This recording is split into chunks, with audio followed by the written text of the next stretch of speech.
नमस्कार, आप live cities देख रहे हैं। मैं हूं जय शुक्ला। देखिए, मोकामा और गोपालगंज में वोटिंग खत्म हो चुकी है।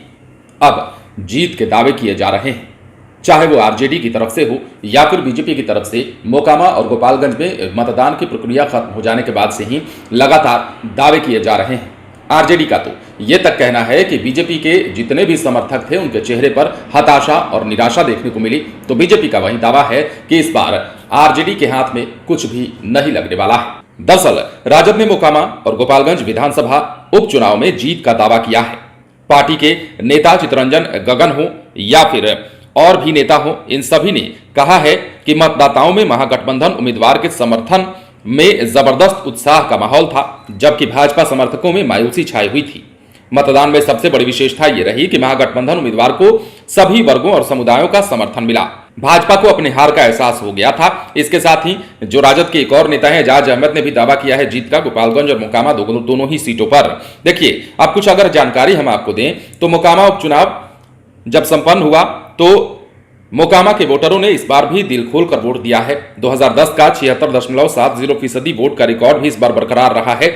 इस बार यानी कि 2022 में मोकामा में 54.01% वोटिंग हुई है, यानी कि 2020 के मुकाबले कुछ ज्यादा वोटिंग पड़ी है, वोट पड़े हैं ज्यादा, बहुत ज्यादा तो नहीं लेकिन कुछ ज्यादा वोट। अब नतीजों का पलड़ा किसके पक्ष में जाता है, यह भी देखने वाली बात होगी। देखिए, गोपालगंज में जहां राजद के प्रत्याशी मोहन गुप्ता हैं, तो वहीं दूसरी ओर बीजेपी की ओर से सुभाष सिंह की पत्नी कुसुम देवी को उतारा गया है। मोकामा की बात कर लेते हैं तो आप सभी जानते हैं चर्चित सीट है और वहां पर अनंत सिंह की पत्नी नीलम देवी राजद की टिकट पर चुनाव लड़ रही हैं, जबकि बीजेपी ने यहां पर दूसरे बाहुबली नेता ललन सिंह की पत्नी सोनम देवी को टिकट थमाया है और लड़ाई जो है वो कांटे की बताई जा रही है। हालांकि जीत किसकी होगी ये तो 6 तारीख को पता चलेगा।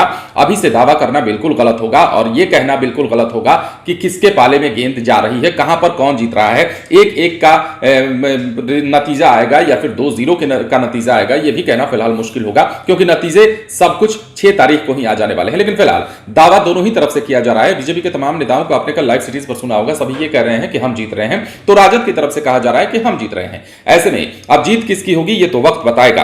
फिलहाल मोकामा में और गोपालगंज में उपचुनाव जो है वो उपचुनाव को लेकर वोटिंग की प्रक्रिया जरूर खत्म हुई है, लेकिन इधर 2020 के चुनाव में आरजेडी से अनंत सिंह ने 78,721 वोट लेकर जीत हासिल की थी, जबकि जेडीयू से राजीव लोचन को 42,964 वोट आए थे और वो दूसरे नंबर पर रहे थे। इस तरह से अनंत सिंह ने राजीव लोचन सिंह को 35,757 वोटों से हराया था और खुद का रिकॉर्ड ही तोड़ दिया था। अब अनंत सिंह तो नहीं है, फिलहाल वो जेल में हैं और उनकी पत्नी मोकामा से चुनाव लड़ रही हैं नीलम देवी। आपने देखा भी होगा कल तस्वीरों में किस प्रकार नीलम देवी के समर्थक जोश में थे और वोट करने आए लोगों को भी आपसे सुना। सबसे बड़ी बात कि वहां के लोग कई सारी बातें कह रहे थे, जो मतदाता थे उनके मन में बहुत सारी चीजें चल रही थी जो आपने लाइव सिटीज पर सुना भी।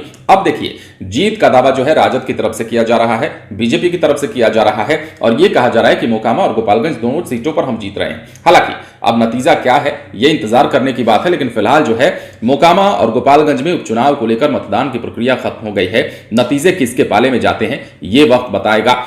वोटरों ने किसकी किस्मत में फैसला सुनाया है ये भी 6 तारीख को पता चलेगा। बने रहें लाइव सिटीज के साथ। यदि अब तक आपने हमारे चैनल को सब्सक्राइब नहीं किया है तो सब्सक्राइब कर लीजिए ताकि हम आपको खबरों से अपडेट रख सकें। धन्यवाद।